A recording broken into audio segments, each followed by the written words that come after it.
ও aunty কেমন আছো? এই তো ভালো আছি বাবা। কতদিন পর দেখলাম আন্টি তোমাকে। রোদের মধ্যে কালো হয়ে গেছে গো না মেয়েটা। গো আন্টি, তোমার সঙ্গে দেখা করতে এসেছি, এটাই অনেক। রোদ টোদ কোনো যায় আসে না। কি রোদ, তার মধ্যে দেখো মেয়েটা কত কষ্ট করে এসছে। আন্টিকে ভালোবাসি বলে চলে এসেছি আন্টির কাছে। আমার খুব মিষ্টি একটা মেয়ে, আমার মেয়ের বন্ধু চলে এসছে দেখো। আর আরেকটা জিনিস দেখা, পুরো প্রচন্ড রোদ, কোল্ড ড্রিঙ্কস এর এত এত ভালোবাসা। টাটা। আমার মেয়ের বন্ধু তো এসছে, দেখতেই পেলে, সায়ন্তিকা। আর এই যে আমাদের কুটুরানি, একে বলার করার কোনো দরকার নেই, শুধু ঘর থেকে দেখবে কে এসছে আর কে আসেনি, আর খালি ব্ল্যাকমেল করবে তোমাকে। আমি ভিডিও এডিট করে দেবো না।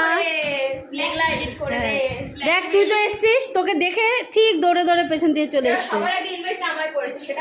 ও, ওর আবার ইনভাইট লাগে, ওর কোনোদিন ইনভাইট লাগে না। ও না না না, ও ও কিছুই করে না, ও কিছুই করে না, কিচ্ছু না। না আমি তোমাকে এডিট করে দেবো, রীতি স্যারকে তোমার আর বলতে হবে না। বাহ, আমার এই যে মিষ্টি মেয়েটা চলে এসছে, আমি পেয়ে গেছি আমার এডিট করা ভিডিও এডিট করা।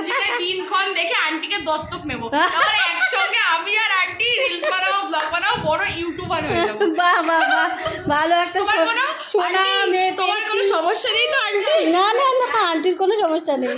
ওকে কি করবা? রীতিশাকে বাদ দিয়ে দেবো, তেজ কন্যা করবো রীতিশাকে। আরে দেখো কুটিলা দৌড়াচ্ছে আবার। তো টাটা বন্ধুরা।